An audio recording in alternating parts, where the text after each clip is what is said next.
ಇವತ್ತು ಕೂಡ ಯಯಾತಿಯ ಕತೆ ಯಾಕೆ ನಮಗೆ ಪ್ರಸ್ತುತಿಯಾಗಿದೆ? ಯಾಕೆ ಅಂತ ಹೇಳಿದರೆ, ಇವತ್ತು ಕೂಡ ಯಯಾತಿಗಳು ಅಸಂಖ್ಯ ಸಂಖ್ಯೆಯಲ್ಲಿದ್ದಾರೆ. ಯಯಾತಿ ಒಂದು ಪಾತ್ರ ಅಲ್ಲ. ಯಯಾತಿ ಕಾದಂಬರಿಯ ಈ ಲೋಕಾರ್ಪಣೆ ಕಾರ್ಯಕ್ರಮದಲ್ಲಿ ಕೃತಿಯನ್ನು ಕುರಿತು ಮಾತನಾಡಿದಂತಹ ಖ್ಯಾತ ವಿಮರ್ಶಕರಾದ ಶ್ರೀ ಎಚ್ ದಂಡಪ್ಪ ಅವರೇ, ಮುಖ್ಯ ಅತಿಥಿಗಳಾಗಿ ಪಾಲ್ಗೊಂಡು ಮನೋಚಿಕಿತ್ಸಾ ವಿಷಯಗಳ ಬಗ್ಗೆ ಮಾತನಾಡಿದಂತಹ ಡಾಕ್ಟರ್ ಎಂ ಮಂಜುಳಾ ಅವರೇ, ಲೇಖಕರಾಗಿ ಈ ಸಾಹಿತ್ಯ ಕೃತಿಯ ಒಳ ವಿನ್ಯಾಸವನ್ನು ಮತ್ತು ಅಂಶಗಳನ್ನು ವಿವರಿಸಿದಂತಹ ಶ್ರೀ ಪುರುಷೋತ್ತಮ ದಾಸ್ ಹೆಗಡೆ ಅವರೇ, ಮತ್ತು ಇಲ್ಲಿ ನೆರೆದಿರ್ತಕ್ಕಂಥ ಎಲ್ಲ ಸಾಹಿತ್ಯಾಭಿಮಾನಿಗಳೇ, ಪುರುಷೋತ್ತಮ ದಾಸ್ ಹೆಗಡೆ ಅವರ ಸ್ನೇಹಿತರೆ, ಎಚ್ ಎಂ ರೇವಣ್ಣ ಅವರೇ, ಪ್ರೊಫೆಸರ್ ಜಿ ರಾಮಕೃಷ್ಣ ಅವರೇ ಮತ್ತು ಇತರ ಎಲ್ಲ ಮಾನ್ಯರೇ, ಈಗಾಗಲೇ ನೀವು ಈ ಕಾದಂಬರಿಯನ್ನು ಕುರಿತು ಬಹಳ ಅಚ್ಚುಕಟ್ಟಾಗಿರುವಂತಹ ತಾಂತ್ರಿಕ ಭಾಷಣಗಳನ್ನು ಕೇಳಿದ್ದೀರ. ಅದರ ಹಿಂದಿರುವಂತಹ ಮನೋವೈಜ್ಞಾನಿಕತೆ ಮತ್ತು ಆ ಕಥೆಯ ಹಿಂದಿರುವಂತಹ ಆಶಯಗಳು ಏನು ಅನ್ನೋದ್ರ ಬಗ್ಗೆ ನನಗಿಂತ ಮೊದಲು ಮಾತಾಡಿದ ಇಬ್ಬರು ವಿಮರ್ಶಕರು ನಿಮಗೆ ಸಾಕಷ್ಟು ಅಂಶಗಳನ್ನು ವಿವರಿಸಿದ್ದಾರೆ. ನಾನು ದೀರ್ಘವಾಗಿ ವಿವರಿಸಬೇಕಾದ ಅಗತ್ಯ ಇಲ್ಲದಿರುವಷ್ಟು ಲೇಖಕರು ಅವರ ಕೃತಿ ಹುಟ್ಟುವಿಕೆಯ ಹಿನ್ನೆಲೆಯಲ್ಲಿ ಮತ್ತು ನಮ್ಮ ಸಮಾಜದಲ್ಲಿ ನಡೀತಾ ಇರುವ ಇವತ್ತಿನ ವಿದ್ಯಮಾನಗಳಿಗೆ ಅದಕ್ಕಿರುವ ಸಂಬಂಧವನ್ನು ಕೂಡ ಅವರು ಹೇಳಿದ್ದಾರೆ. ಮುಖ್ಯವಾಗಿ ನಾನು ಪುರುಷೋತ್ತಮ ದಾಸ್ ಹೆಗಡೆ ಅವರ ಈ ಕೃತಿಯ ಬಿಡುಗಡೆಯ ಸಂದರ್ಭದಲ್ಲಿ ಅವರ ಸಾಹಸವನ್ನು ಮಾತ್ರ ಮೆಚ್ಚಿ ಅಭಿನಂದನೆಗಳನ್ನು ಹೇಳಬೇಕು. ಅವರು ಇದು ಎರಡನೇ ಸಾಹಸವನ್ನು ಮಾಡಿದ್ದಾರೆ. ಮೊದಲನೇ ಸಾಹಸ ವಿಶ್ವವಿಖ್ಯಾತವಾಗಿರುವಂತಹ ರಾಮಾಯಣವನ್ನೇ ಆಧರಿಸಿರುವಂತಹ ಮತ್ತೊಂದು ರಾಮಾಯಣವನ್ನು ಬರೆದಿರೋದು. ಅದು ಕಡಿಮೆ ಸಾಹಸ ಅಲ್ಲ. ಯಾಕಂದರೆ ಈ ಭಾಳ ಹಿಂದೆಯೇ ತಿನುಕಿದನು ಪಣಿರಾಯ ರಾಮಾಯಣದ ಕವಿಗಳ ಭಾರತದಲ್ಲಿ ಅದೇನೋ ಕಾಲಿಡೋದಕ್ಕೆ ತೆರಪಿಲ್ಲ ಈ ಭೂಮಿ ಮೇಲೆ ಅಂತ ಹೇಳಿದರು. ಅಷ್ಟು ನಂತರವೂ ಕರ್ನಾಟಕದಲ್ಲಿ ಬೇಕಾದಷ್ಟು ರಾಮಾಯಣದ ಕಥನಗಳು ಬಂದಿವೆ. ಕುವೆಂಪು ಅವರು ಬರೆದರು, ವೀರಪ್ಪ ಮೊಯ್ಲಿ ಅವರು ಬರೆದರು, ಎಚ್ ಎಸ್ ವೆಂಕಟೇಶ ಮೂರ್ತಿಯವರು ಕೂಡ ಅದೇ ರೀತಿಯಾದ್ದೊಂದನ್ನು ಬರೆದಿದ್ದಾರೆ. ಆನಂತರ ಇವರು ಬರೆದಿದ್ದಾರೆ. ಈಗ ಯಯಾತಿ ಅನ್ನುವ ಕಾದಂಬರಿಯನ್ನು ಬರೆದಿರೋದು ಕೂಡ ಒಂದು ಸಾಹಸವೇ. ಸಾಹಿತ್ಯಿಕವಾಗಿ ಈ ಸಾಹಸಗಳನ್ನು ಮಾಡೋದಕ್ಕೆ ಧೈರ್ಯ ಬೇಕಾಗುತ್ತೆ. ಖಾಂಡೇಕರರು ಬರೆದಿರುವ ಮರಾಠಿ ಕಾದಂಬರಿ ಕನ್ನಡಕ್ಕೆ ಬಂದು ಎಷ್ಟು ಪ್ರಸಿದ್ಧಿಯಾಗಿದೆ ಅಂದರೆ, ಕನ್ನಡದ್ದೇ ಕಾದಂಬರಿ ಏನೋ ಅನ್ನುವಷ್ಟು ಜನಜನಿತ ಆಗೋಗಿದೆ ಅದು. ಅವರ ನಂತರದಲ್ಲಿ ಗಿರೀಶ್ ಕಾರ್ನಾಡ್ ಅವರು ಬರೆದಿರುವಂತಹ ಯಯಾತಿ ನಾಟಕವೂ ಕೂಡ ಅಷ್ಟೇ ಪ್ರಸಿದ್ಧವಾದ ನಾಟಕ, ಯಶಸ್ವಿಯಾಗಿರುವಂತಹ ನಾಟಕ. ಅವೆರಡೂ ನಿರ್ವಹಿಸಿರುವಂತಹ ಸಾಹಿತ್ಯಿಕ ಕಾರ್ಯವನ್ನು ಮೀರಿ ನಾನು ಮತ್ತೆ ಅದೇ ವಸ್ತುವನ್ನು ಬಳಸಿ ಒಂದು ಕಾದಂಬರಿಯನ್ನು ಬರಿತೀನಿ ಅಂತ ಹೇಳಿದರೆ ಲೇಖಕರಿಗೆ ಅವರದೇ ಆಗಿರುವಂತಹ ಒಂದು ಬೇರೆಯದೇ ಒಂದು ನೆಲೆಗಟ್ಟು ಮತ್ತು ಒಂದು ಆತ್ಮವಿಶ್ವಾಸ ಬೇಕಾಗುತ್ತೆ. ಪರಿಚಿತವಾಗಿರುವ ವಸ್ತುವನ್ನು ಕುರಿತು ವ್ಯವಹರಿಸೋದು ಸುಲಭ, ಯಾಕಂದರೆ ಎಲ್ಲರಿಗೂ ಅದು ಪರಿಚಯ ಇರುತ್ತೆ. ಆದ್ದರಿಂದ ಆದರೆ ಅದನ್ನು ಭಿನ್ನವಾಗಿ ಹೇಳುವಂತಹ ಸಾಹಸ ಮಾಡೋದು ಬಹಳ ಕಷ್ಟ. ಎಲ್ಲ ಲೇಖಕರು ಅದಕ್ಕೆ ಆ ಸಾಹಸವನ್ನು ಮಾಡದೆ ಹೊಸ ಹೊಸ ವಸ್ತುಗಳನ್ನು ಹುಡುಕೋದಕ್ಕೆ ಪ್ರಯತ್ನ ಪಡ್ತಾರೆ. ಆ ಹಿನ್ನೆಲೆಯಲ್ಲಿ ಪುರುಷೋತ್ತಮ ದಾಸ್ ಹೆಗಡೆಯವರು ಯಯಾತಿ ಕಾದಂಬರಿಯನ್ನು ಇವತ್ತಿನ ಸನ್ನಿವೇಶಕ್ಕೆ ಅರ್ಥಪೂರ್ಣವಾಗುವ ರೀತಿಯಲ್ಲಿ, ಇವತ್ತಿನ ಕೌಟುಂಬಿಕ ಸಂಬಂಧಗಳು, ಸಾಮಾಜಿಕ ಸನ್ನಿವೇಶಗಳ ಅರ್ಥ ಅದರಿಂದ ಹೊಮ್ಮುವ ರೀತಿಯಲ್ಲಿ ಆ ಪುರಾಣ ಪ್ರತೀಕಗಳನ್ನು ಬಳಸಿ ಮಾಡಿರುವ ಪ್ರಯತ್ನ ಬಹಳ ಚೆನ್ನಾಗಿದೆ ಅಂತ ನನ್ನ ಭಾವನೆ. ಈಗಾಗಲೇ ಈ ಹಿಂದಿನ ಮೂರೂ ಭಾಷಣಕಾರರು ಹೇಳಿರುವ ಅಂಶಗಳನ್ನೇ ನಾನು ಮತ್ತೆ ಬಹಳ ವಿಸ್ತರಿಸಿ ಹೇಳಬೇಕಾದ್ದಿಲ್ಲ. ಮನುಷ್ಯ ಕುಲಕ್ಕೆ ಬಹುಶಃ ಹುಟ್ಟಿನಿಂದ ಅದು ಹುಟ್ಟಿ ಸ್ವಲ್ಪ ತಿಳುವಳಿಕೆ ಅಂತ ಬೆಳೆದ ಮೇಲೆ, ಹುಟ್ಟಿದಾಗ ಏನೋ ಅವ್ರಿಗೆ ತಿಳುವಳಿಕೆ ಅಂತ ಇರಲಿಲ್ಲ, ಪ್ರಾಣಿಗಳ ಥರ ಇತ್ತು, ಊಟ ಮಾಡೋದು, ಮೈಥುನ ಮಾಡೋದು, ನಿದ್ದೆ ಮಾಡೋದು. ಸ್ವಲ್ಪ ಹುಟ್ಟಿ ಕೆಲವು ಕಾಲ ಆಗಿ ಅದಕ್ಕೆ ಬುದ್ಧಿ ಅಂತ ಬಂದಾಗಿಂದ 3 ಅಭೀಪ್ಸೆಗಳಿದೆ ಅಂತ ನನಗೆ ಕಾಣಿಸಿದೆ. ಯಾವುದೇ ಕತೆ, ಯಾವುದೇ ಕಾವ್ಯ, ಯಾವುದೇ ಕಾದಂಬರಿ, ಯಾವುದೇ ರಾಜವಂಶದ ಕಥೆಗಳನ್ನು ನೋಡಿದರೆ ಕಾಣುತ್ತೆ. ಅದರಲ್ಲಿ ಮೊದಲನೆಯದು ಚಿರಂಜೀವಿಯಾಗುವುದು ಹೇಗೆ ಅಂತ. ಅದಕ್ಕೆ ಅದರದೇ ಆಗಿರುವಂತಹ ಪ್ರತೀಕಗಳನ್ನು ಸೃಷ್ಟಿ ಮಾಡಿಕೊಳ್ತು.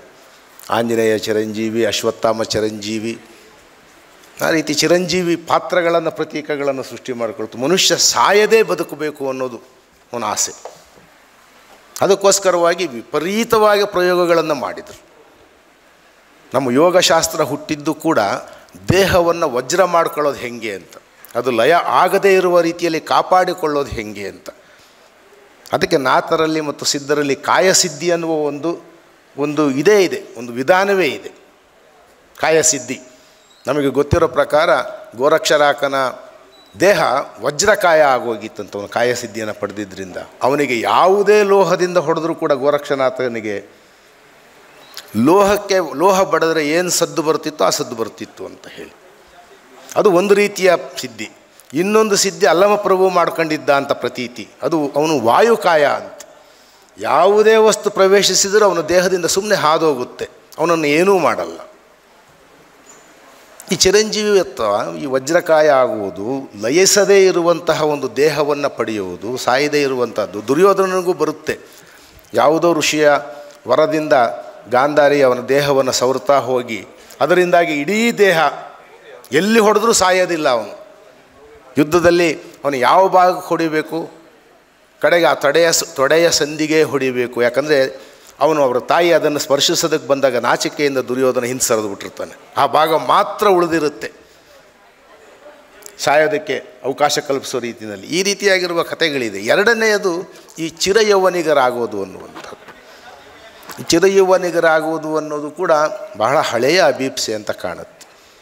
ಬಹಳಷ್ಟು ಜನ ರಾಜ ಮಹಾರಾಜರು ಅವರ ಹತ್ರ ಬರ್ತಿದ್ದಂತಹ ಆಯುರ್ವೇದಿಕ್ ಪಂಡಿತರಿಗೆ, ವೈದ್ಯರುಗಳಿಗೆ ಕೇಳ್ತಾ ಇದ್ದಿದ್ದು ಗುಟ್ಟಾಗಿ ಅದನ್ನೇ, ನಮ್ಮನ್ನು ಏನಾದರೂ ಮಾಡಿ ಚಿರಯೌವನಿಗರನ್ನಾಗಿ ಮಾಡಿರಿ. ಅವ್ರ ಅಂತಃಪುರ ತುಂಬ ಹೆಂಡತೀರು, ಅದು ಸಾಲೋದಕ್ಕೆ ಅವ್ರಿಗಿನ್ನೂ ಪ್ರಾಪ್ತ ವಯಸ್ಸು ಆಗೋದಕ್ಕೆ ಮೊದಲಿಂದಲೇ ಅವರಿಗೆ ದಾಸಿಯರು. ಇದು ವಿಚಿತ್ರ ಅಂತ ಹೇಳಿದರೆ, ಒಬ್ಬ ಮಹಾರಾಜನ ಮಗನೂ ಕೂಡ ಯೋಗ್ಯಸ್ಥನಾಗಿ ಬೆಳೆಯೋದಕ್ಕೆ ಅವಕಾಶವೇ ಕೊಡ್ತಿರಲಿಲ್ಲ ಈ ದಳಪತಿಗಳು. ಅವ್ರಿಗಿನ್ನೂ 12 ವರ್ಷ ಆಗ್ತಿದ್ದಂಗೆ ನರ್ತಕಿಯರು ಮತ್ತು ದಾಸಿಯರನ್ನು ಒದಗಿಸೋಕ್ಕೆ ಶುರು ಮಾಡಿಬಿಡೋರು. ಹಾಗಾಗಿ ಇವರು ಅಧಿಕೃತವಾಗಿ ಮದುವೆಯಾಗಿ ಪಟ್ಟದ ರಾಣಿ ಬರುವ ಹೊತ್ತಿಗೆ ಹೆಚ್ಚು ಕಡಿಮೆ ನಪುಂಸಕರಾಗಿರ್ತಿದ್ರು. ಅತಿ ಕಾಮ ಉಂಟು ಮಾಡುವಂತಹ ದೋಷಗಳಲ್ಲಿ ಅದು ಒಂದು ನಮ್ಮ ರಾಜವಂಶಗಳಲ್ಲಿ ಭಾಳ ಕಡೆ ಇದೆ. ಅದು ಇತಿಹಾಸದಲ್ಲಿ ದಾಖಲಾಗಿದೆ. ನಾನು ಅದನ್ನು ವಿವರಿಸೋದಕ್ಕೆ ಹೋಗೋದಿಲ್ಲ. ತೀರ ಇತ್ತೀಚಿನ ಸಮಕಾಲೀನ ಇತಿಹಾಸವೂ ಇದೆ, ಬ್ರಿಟಿಷ್ ಡಾಕ್ಟ್ರು ಬರೆದಿರುವಂಥದ್ದು. ಅದರಿಂದ ಅದು ಬೇಡ. ವಿಷಯ ಏನು ಅಂತ ಹೇಳಿದರೆ, ಈ ಚಿರಯೌವನಿಗರಾಗುವಂತಹ ಒಂದು ಕತೆ, ಅದು ಎಂಥ ಅಜ್ಞಾನಿಗಳಲ್ಲೂ ಇದೆ. ಆ ಅಜ್ಞಾನ ಎಲ್ಲೆಲ್ಲಿವರೆಗೂ ಹೋಗಿದೆ ಅಂತ ಹೇಳಿದರೆ, ಸುಮ್ಮನೆ ಹೇಳ್ತೀನಿ, ನಮ್ಮ ಜನಪದರಲ್ಲಿ ಕೆಲವು ವಿಚಿತ್ರ ನಂಬಿಕೆಗಳಿದೆ. ಈ ಮೇಕೆ ಕುರಿಯ ವೃಷಣದ ಭಾಗಗಳನ್ನು ಜಾಸ್ತಿ ತಿಂದರೆ ಪುರುಷತ್ವ ಭಾಳ ವಿಪರೀತ ಆಗುತ್ತೆ ಅಂತ ನಂಬೋದು. ಸಸ್ಯಾಹಾರಿಗಳು ಪಾಪ ಅವನ್ನ ತಿನ್ನೋಕ್ಕಾಗಲ್ಲ ವೃಷಣಗಳಾದ್ದರಿಂದ ನುಗ್ಗೆಕಾಯಿ ಜಾಸ್ತಿ ತಿಂದರೆ, ಅದು ಸಿನಿಮಾ ಹಾಡುಗಳು ಬರೆದು ಬಿಡೋದು, ನುಗ್ಗೆಕಾಯಿ ತಿಂದರೆ ಏನೋ ಒಂದು ಭಾಳ ಕಾಮ ಬರುತ್ತೆ ಅಂತ ಹೇಳಿ. ಇದೆಲ್ಲ ವಿಚಿತ್ರವಾಗಿರುವಂತಹ ಆಶಯ. ಮನುಷ್ಯನಿಗೆ ಕಾಮಸುಖ ಅನ್ನುವಂಥದ್ರಲ್ಲಿ ಇರುವ ಆಳವಾಗಿರುವಂತಹ ಮೋಹ ಮತ್ತು ಅದರಲ್ಲಿರುವಂತಹ ಸೋಲು. ಅವನು ಬಯಸಿದಷ್ಟು ಸುಖ ಅದು ಎಂದೂ ಸಿಕ್ಕಿಲ್ಲ. ಅವನು ಪಡೆಯಬೇಕು ಅಂದ್ಕೊಂಡಿರುವಂತಹ ಗೆಲುವು ಎಂದೂ ಸಿಗೋದಿಲ್ಲ. ಯಾಕಂದರೆ ಅವನು ಅದನ್ನು ಯುದ್ಧ ಅಂತನೋ ಆಟ ಅಂತನೋ ಸ್ಪರ್ಧೆ ಅಂತನೋ ಮಾಡೋದಕ್ಕೆ ಹೋಗ್ತಾನೆ. ದೇಹದ ಮುಖಾಂತರ ಆಡುವಂತಹ ಕಾಮದ ಆಟದಲ್ಲಿ ಗೆಲ್ಲೋದು ಭಾಳ ಕಷ್ಟ, ಅದರೂ ಗಂಡಸರು. ಯಾಕಂದರೆ ಅದು ಸ್ಪರ್ಧೆ ಅಲ್ಲ, ಅದು ದೇಹದ ಮುಖಾಂತರ ಆಡುವಂತಹ ಒಂದು ಆಟವೂ ಕೂಡ ಅಲ್ಲ. ಅದು ಒಲವಿನ ಮುಖಾಂತರವಾಗಿ ನೆರವೇರುವಂತಹ ಒಂದು ಅನುಭೂತಿ. ಆ ಅನುಭೂತಿಯ ಬಗ್ಗೆ ನಂಬಿಕೆ ಇಲ್ಲದೆ ದೇಹದ ಬಗ್ಗೆ ಅತಿಯಾದ ನಂಬಿಕೆ ಇರುವ ಪ್ರತಿಯೊಬ್ಬರೂ ಕೂಡ ಮಾಡಿರೋದು ಯಯಾತಿ ಮಾಡುವ ಕೆಲಸವನ್ನು. ಅದರಿಂದ ಯಯಾತಿ ಅನ್ನುವಂಥದ್ದು ಒಂದು ಪುರಾತನ ರೂಪಕವೇ ಇರಬೇಕು. ಕಾಮದ ಬಗ್ಗೆ ಮನುಷ್ಯನಿಗೆ ಇರುವಂತಹ ವಿಪರೀತವಾಗಿರುವಂತಹ ಬಯಕೆ, ಲೋಲುಪತೆ ಮತ್ತು ಅಡ್ಡ ಪ್ರವೃತ್ತಿಗಳು, ಸಾಂಸಾರಿಕ ಚೌಕಟ್ಟಿನ ಹೊರಗಡೆ ಕಾಮವನ್ನು ಪಡೆಯಬಹುದು, ನಿರಂತರವಾಗಿ ಕಾಮಸುಖವನ್ನು ಪಡೆಯಬಹುದು, ಸತತವಾಗಿ ಅದನ್ನು ಪಡೆಯಬೇಕು ಇತ್ಯಾದಿಗಳಿಗೋಸ್ಕರವಾಗಿ ಮನುಷ್ಯ ಕುಲ ಏನು ತಾಪತ್ರಯಗಳನ್ನು ಪಟ್ಟಿದೆ. ಆ ತಾಪತ್ರಯಗಳ ಒಂದು ಪ್ರತೀಕವಾಗಿ ಯಯಾತಿ ಇದ್ದಾನೆ. ಇವತ್ತು ಕೂಡ ಯಯಾತಿಯ ಕತೆ ಯಾಕೆ ನಮಗೆ ಪ್ರಸ್ತುತಿಯಾಗಿದೆ? ಯಾಕೆ ಅಂತ ಹೇಳಿದರೆ, ಇವತ್ತು ಕೂಡ ಯಯಾತಿಗಳು ಅಸಂಖ್ಯ ಸಂಖ್ಯೆಯಲ್ಲಿದ್ದಾರೆ. ಯಯಾತಿ ಒಂದು ಪಾತ್ರ ಅಲ್ಲ. ಇವತ್ತು ನೀವು ಯಾವುದೇ ಪತ್ರಿಕೆಗಳನ್ನು ನೋಡ್ರಿ, ಮುದ್ರಿತವಾಗುವಂತಹ ಪತ್ರಿಕೆಗಳಲ್ಲಿ ತಪ್ಪದೆ ಅಲ್ಲಿ ನಿಮ್ಮ ಕಾಮಶಕ್ತಿಯನ್ನು ವೃದ್ಧಿಸುವಂತಹ ಅಡ್ವರ್ಟೈಸ್ಮೆಂಟ್ಗಳು ಇದ್ದೇ ಇರ್ತವೆ, ವಿಪರೀತವಾಗಿರ್ತವೆ. ನೀವು ಯಾವತ್ತೋ ಯಾವುದೋ ಗಂಭೀರವಾದ ಲೇಖನ ಓದ್ತಾ ಇದ್ದರೆ ವಾಟ್ಸಾಪಲ್ಲಿ ಅಥವಾ ಫೇಸ್ಬುಕ್ಕಲ್ಲಿ ಇದ್ದಕ್ಕಿದ್ದಂಗೆ ಅದು ಬರುತ್ತೆ. ನಿಮ್ಮ ಲೈಂಗಿಕ ಸಾಮರ್ಥ್ಯವನ್ನು ಹೆಚ್ಚಿಸಬೇಕೇ, ಈ ಮಾತ್ರೆಯನ್ನು ತಗೊಳ್ರಿ, ಇತ್ಯಾದಿಗಳನ್ನು ತಗೊಳ್ರಿ. ಇದೆಲ್ಲ ಯಾಕೆ ಬರ್ತಿದೆ ಅಂತ ಹೇಳಿದರೆ, ಮನುಷ್ಯನಿಗೆ ಆ ಹಂಬಲ ಇದೆ. ಆ ಹಂಬಲವನ್ನು ಆಧರಿಸಿ ವ್ಯಾಪಾರ ಮಾಡೋದಕ್ಕೆ ಪ್ರಯ ಮಾಡ್ತಾ ಇದ್ದಾರೆ. ಸೊ ಮೂರನೇ ಅಂಶವನ್ನು ಹೇಳ್ತೀನಿ, ಯಾಕಂದ್ರೆ ನಾನು ದೀರ್ಘವಾಗಿ ಮಾತನಾಡೋದಕ್ಕೆ ಈಗ ಸನ್ನಿವೇಶ ಸರಿ ಇಲ್ಲ. ಮೂರನೇ ಅಂಶ, ಎಲ್ಲ ವಸ್ತುಗಳನ್ನು ಚಿನ್ನ ಮಾಡಬೇಕು ಅನ್ನುವಂತಹ ಒಂದು ದಾಹ. ಮುಟ್ಟಿದ ಲೋಹಗಳನ್ನೆಲ್ಲ ಚಿನ್ನ ಮಾಡಬೇಕು ಅಂತ ಹೇಳಿ ಮನುಷ್ಯ ಬಹಳ ಕಾಲದಿಂದ ಪ್ರಯತ್ನ ಪಟ್ಟಿದ್ದಾರೆ. ನಾಗಾರ್ಜುನ ಆದರೆ ಅದಕ್ಕೋಸ್ಕರವಾಗಿ ಲೋಹಸಿದ್ಧರು ಅಂತಲೇ ಒಂದು ಪರಂಪರೆಯೇ ಇತ್ತು, ಸಿದ್ಧ ಪರಂಪರೆಯಲ್ಲಿ. ಅವರು ಆ ಪಾದರಸವನ್ನು ಇತ್ಯಾದಿಗಳನ್ನು ಬಳಸಿ ಏನಾದರೂ ಮಾಡಿ ಸುವರ್ಣವನ್ನು ಮಾಡಬೇಕು, ಎಲ್ಲ ಲೋಹಗಳನ್ನು ಚಿನ್ನವನ್ನಾಗಿ ಮಾಡಬೇಕು. ಆ ಮೂರರಲ್ಲೂ ಅವನು ವಿಫಲ ಆಗಿದ್ದಾನೆ. ಯಾಕಂದರೆ ಪ್ರತಿಯೊಂದಕ್ಕೂ ಅದರದ್ದೇ ಗುಣ ಇದೆ, ಅದರದ್ದೇ ಮಿತಿ ಇದೆ. ನಾವು ಚಿರಂಜೀವಿಗಳಾದರೂ ಕೂಡ ವೃದ್ಧರಾಗಿ ನರಳೋದೇನೂ ತಪ್ಪೋದಿಲ್ಲ. ಯಾಕಂದರೆ ವೃದ್ಧಾಪ್ಯ ಮತ್ತು ಮನುಷ್ಯನ ವಿಚಿತ್ರ ಆಸೆಗಳಿಗೆ ಪ್ರಕೃತಿ ಕೊಡೋ ಉತ್ತರ ಅದು. ನಾವು ಯೌವನವನ್ನು ಮುಂದೂಡಬೇಕು ಅಂತ ಪ್ರಯತ್ನ ಪಡೋದಿಲ್ಲ, ಯೌವನಿಗರಾಗಬೇಕು ಅಂತ ಆಸೆ ಪಡ್ತೀವಿ. ನಾವು ಹೈಸ್ಕೂಲಲ್ಲೇ ಮೀಸೆಯನ್ನು ಕೆರೆಯಕ್ಕೆ ಟ್ರೈ ಮಾಡಿದ್ವಿ, ಯಾಕೋ ಇನ್ನೂ ಮೀಸೆ ಬರಲಿಲ್ಲ ಕರೆಕ್ಟಾಗಿ ನನಗೆ ಅಂತ ಹೇಳಿ ಬ್ಲೇಡ್ ತಗೊಂಡು ಸ್ವಲ್ಪ ಬೇಗ ಬಂದುಬಿಡಬೇಕು ಅಂತ ಹೇಳಿ. ಯೌವನವನ್ನು ಮಾತ್ರ ಅಷ್ಟು ಬೇಗ ಆಹ್ವಾನಿಸೋಕ್ಕೆ ಸಿದ್ಧ ಇರುವ ನಾವು, ವೃದ್ಧಾಪ್ಯ ಮಾತ್ರ ಅದು ತಕ್ಕ ಕಾಲಕ್ಕೆ ಬಂದಾಗಲೂ ಒಪ್ಕೊಳ್ಳೋದಕ್ಕೆ ರೆಡಿ ಇಲ್ಲದೆ ಇಷ್ಟು ಹೇರ್ ಡೈಗಳು ಮಾಡ್ತೀವಿ, ಇಷ್ಟು ಸಲ ಫೇಶಿಯಲ್ಗಳು ಮಾಡ್ತೀವಿ, ಮತ್ತು ಇಷ್ಟೆಲ್ಲ ಅಂಗ ಸಾಧನೆಗಳನ್ನ ಮಾಡ್ತೀವಿ. ಇದು ಮನುಷ್ಯನ ಮನೋರೋಗ. ಆ ಮನೋರೋಗದ ಒಂದು ಪ್ರತೀಕವಾಗಿ ಏನು ಯಯಾತಿ ಇದ್ದಾನೆ, ಅದನ್ನು ಬಹಳ ಚೆನ್ನಾಗಿ ಅವರು ಹೊಸದಾಗೇ ಅವರು ಬಳಸಿದ್ದಾರೆ. ಯಾಕಂತ ಹೇಳಿದರೆ, ಅವನಿಗಿರುವ ಕಾಮವಾಂಚೆಗಿರುವ ಆಯಾಮಗಳು ಏನೇನಿರಬಹುದು ಅದನ್ನು ಅವರು ಇಷ್ಟೊತ್ತು ವಿವರಿಸಿದ್ದಾರೆ. ಮನೋವೈಜ್ಞಾನಿಕವಾದ ಕಾರಣಗಳು ಏನು ಅಂತ ಹೇಳಿ. ಕಾಮವನ್ನೇ ಬಿಟ್ಟ ಯತಿ ಇದ್ದಾನೆ, ಕಾಮಕ್ಕೆ ಅಂಟಿಕೊಂಡ ಯಯಾತಿ ಇದ್ದಾನೆ.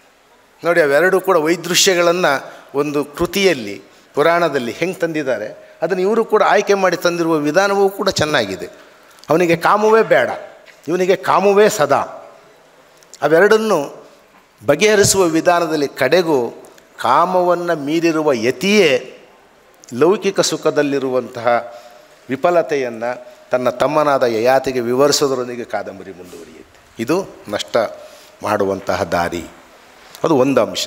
ಎರಡನೆಯದು, ಅವರು ಈ ಇಡೀ ಕಥನ ಇದನ್ನು ಮನೋವೈಜ್ಞಾನಿಕಗೊಳಿಸಿರೋದ್ರ ಜೊತೆಗೆ ಈ ಜನಾಂಗೀಯ ಸಂಘರ್ಷದ ಆಯಾಮವನ್ನು ಕೂಡ ಬೇರೆ ರೂಪದಲ್ಲಿ ತಂದಿದ್ದಾರೆ. ಪುರಾಣದ ಕಥೆಯಲ್ಲಿ ಶರ್ಮಿಷ್ಠೆ ದಾಸಿ ಆಗಬೇಕು ಅಂತ ಹೇಳಿ ದೇವಯಾನಿ, ಇದು ದಾಸ ಮತ್ತು ದಾಸಿಯರಾಗುವಂತಹ ಪದ್ಧತಿ, ಅದು ಆರ್ಯ ಮತ್ತು ದ್ರಾವಿಡರಲ್ಲಿರುವಂತಹ ಗುಲಾಮಿ ಪದ್ಧತಿಯ ಸಂಕೇತ, ತಪ್ಪು ಪದ್ಧತಿ. ಆದ್ದರಿಂದ ಅದನ್ನು ನಾವು ಬಳಸೋದು ಬೇಡ ಅಂತ ಹೇಳಿ ಇವರ ದಾಸಿಯಾಗುವುದು, ಪರಿಚಾರಿಕೆಯಾಗುವುದು ಅನ್ನುವ ಆಯಾಮವನ್ನು ಭಿನ್ನ ಮಾಡಿ ಎರಡನೇ ಹೆಂಡತಿಯಾಗುವುದು ಅಂತ ಮಾತ್ರ ಮಾಡಿದ್ದಾರೆ. ಮತ್ತು ಪುರಾಣ ಕಾಲದಲ್ಲಿ ಕಚ ಬಹಳ ಪವಿತ್ರಾತ್ಮನಾಗಿರುವಂತಹ ಒಂದು ಪಾತ್ರ. ಬೃಹಸ್ಪತಿಯ ಮಗ, ಅವನು ಶುಕ್ರಾಚಾರ್ಯನ ಹತ್ರ ವಿದ್ಯೆ ಕಲಿಯೋದಕ್ಕೆ ಬರ್ತಾನೆ. ಅವನಿಗೆ ಸಹಜವಾಗಿ ಅವನಿಂದ ಕೆಲವು ವಿದ್ಯೆಗಳನ್ನು ಕಲಿಬೇಕು ಅಂತಿರುತ್ತೆ ಬೃಹಸ್ಪತಿಗೆ. ತನ್ನ ಮಗನಿಗೆ ವಿದ್ಯೆ ಸಿಗಬೇಕು ಅಂತ ಹೇಳಿದರೆ ತನ್ನ ಎದುರಾಳಿಯೋ ಅಥವಾ ಪ್ರತಿಸ್ಪರ್ಧಿಯಾಗಿರುವಂತಹ ಶುಕ್ರಾಚಾರ್ಯನ ಹತ್ರ ಕಲಿತು ಬಾ ಅಂತ ಹೇಳ್ತಾನೆ. ಯಾಕಂದರೆ ಅವನಿಗೆ ಚಿರಂಜೀವಿತನದ ಮತ್ತು ಚಿರಯೌವನದ ಎಷ್ಟೋ ವಿದ್ಯೆಗಳು ಗೊತ್ತಿರುತ್ತೆ, ಸತ್ತವರನ್ನು ಬದುಕಿಸುವಂಥ ಗುಟ್ಟುಗಳು ಕೂಡ ಗೊತ್ತಿರುತ್ತೆ. ಅಲ್ಲಿ ಕಳಿಸ್ತಾನೆ. ಅವನಲ್ಲಿ ಓದ್ತಾ ಇರಬೇಕಾದ್ರೆ ಸಹಜವಾಗಿ ಗುರುಪತ್ರಿ ಅವನ ಮೇಲೆ ಮೋಹಗೊಳ್ತಾಳೆ. ಇವನು ಗುರುಪತ್ರಿಯ ಮೇಲಿನ ಗೌರವದಿಂದ, ಅವಳು ಸೋದರಿ ಸಮಾನಳು ಅನ್ನೋ ಕಾರಣದಿಂದ ನಾನು ಮದುವೆ ಆಗಲ್ಲ ಅಂತ ಹೇಳ್ತಾನೆ. ಇದು ಪುರಾಣದ ಕತೆ. ಇವರು ಅದನ್ನು ಬೇರೆಯದೇ ರೂಪದಲ್ಲಿ ಅದನ್ನು ಚಿತ್ರಿಸಿದ್ದಾರೆ. ಕಚ ಮೊದಲೇ ಉದ್ದೇಶಪೂರ್ವಕವಾಗಿ ಅಸುರರ ಬಳಿ ಇರುವಂತಹ, ಅಸುರರ ಗುರುವಿನ ಬಳಿ ಇರುವಂತಹ ಒಂದು ಚಿರಂಜೀವಿ ವಿದ್ಯೆಯನ್ನು, ಸತ್ತವರನ್ನು ಬದುಕಿಸುವಂತಹ ಸಂಜೀವಿನಿ ವಿದ್ಯೆಯನ್ನು ಕಲಿಬೇಕು ಸತ್ತವರನ್ನು ಬದುಕಿಸೋದಕ್ಕೋಸ್ಕರ ಆ ಸಂಜೀವಿನಿ ವಿದ್ಯೆಯನ್ನು ಅಲ್ಲಿ ಕಲಿತ್ರೆ ದೇವಾಸುರ ಯುದ್ಧಗಳಲ್ಲಿ ಅಸುರ ಮತ್ತು ಸುರಾಸುರರ ಯುದ್ಧದಲ್ಲಿ ಸತ್ತು ಹೋಗುವ ತನ್ನ ಸೈನಿಕರನ್ನು ಬದುಕಿಸಬಹುದು. ಅದಕ್ಕೋಸ್ಕರವಾಗಿ ಒಂದು ಯೋಜಿತವಾಗಿರುವ ತಂತ್ರಗಾರಿಕೆಯ ಭಾಗವಾಗಿ ಕಚ ಶುಕ್ರಾಚಾರ್ಯನ ಬಳಿಗೆ ಬರ್ತಾನೆ. ದೇವಯಾನಿಯನ್ನು ಪ್ರೇಮಿಸುವ ರೀತಿಯಲ್ಲಿ ನಾಟಕ ಮಾಡ್ತಾನೆ. ಇದು ಪುರಾಣದಲ್ಲಿಲ್ಲ. ದೇವಯಾನಿಯನ್ನು ಪ್ರೀತಿಸುವಂತಹ ನಾಟಕವನ್ನು ಕಚ ಮಾಡಲ್ಲ. ಅಲ್ಲಿ ಸಹಜವಾಗಿ ಅದು ಏರ್ಪಟ್ಟುಬಿಟ್ಟಿರುತ್ತೆ ಸನ್ನಿವೇಶ. ಆದರೆ ಇಲ್ಲಿ ಉದ್ದೇಶಪೂರ್ವಕವಾಗಿ ಕಚ ದೇವಯಾನಿಯನ್ನು ಪ್ರೇಮಿಸೋದಕ್ಕೆ ಪ್ರಯತ್ನ ನಂತರ ನಟಿಸ್ತಾನೆ, ಅಥವಾ ಮೌನವಾಗಿ ಪ್ರೇಮಿಸುತ್ತಿರಬಹುದು ಅಂತ ಅವನಿಗೊಂದು ಊಹೆ ಹುಟ್ಟುವ ರೀತಿಯಲ್ಲಿ ಮಾಡ್ತಾನೆ. ಆ ಮುಖಾಂತರವಾಗಿ ಅವರ ತಂದೆಯ ಮನಸ್ಸು ಗೆದ್ದು ಅವನು ಕಲಿಬೇಕಾಗಿರುವಂತಹ ವಿದ್ಯೆಗಳನ್ನು ಕಲಿತಾನೆ. ಶಸ್ತ್ರಾಸ್ತ್ರಗಳನ್ನು ತಯಾರಿಸೋದು ಕಲಿತಾನೆ, ಸಂಜೀವಿನಿ ವಿದ್ಯೆಯನ್ನು ಕಲಿತಾನೆ. ಕಡೆಗೆ ಅವಳಿಗೆ ಮೋಸ ಮಾಡ್ತಾನೆ. ಇದರಿಂದ ವ್ಯಗ್ರಳಾಗಿರುವಂತಹ ದೇವಯಾನಿ ಅಂತಿಮವಾಗಿ ತನ್ನ ಮಾನಸಿಕ ನೆಮ್ಮದಿಯನ್ನು ತಾನೇ ಕೆಡಿಸಿಕೊಳ್ಳುವ, ತನ್ನ ಸಾಂಸಾರಿಕ ಜೀವನವನ್ನು ತಾನೇ ಹಾಳು ಮಾಡಿಕೊಳ್ಳುವಂತಹ ವಿಧಾನದಲ್ಲಿ ಇವತ್ತು ನಾವು ಆ ರೀತಿಯಾಗಿರುವ ಹೆಣ್ಣು ಮಕ್ಕಳನ್ನು ಎಷ್ಟೋ ಜನರನ್ನು ನಮ್ಮ ಸಮಾಜದಲ್ಲಿ ನೋಡ್ತೀವಿ. ಮೊದಲು ನೋಡ್ತಿದ್ವಿ, ಇವತ್ತು ನೋಡ್ತಾ ಇದ್ವಿ. ಅದನ್ನು ಮೇಡಮ್ಮು ಸೆಲ್ಫ್ ಸೆಂಟ್ರಿಕ್ ಅಂತ ಅಂದರು, ನಾರ್ಸಿಸಿಸ್ಟ್ ಅಂತ ಅಂದರು.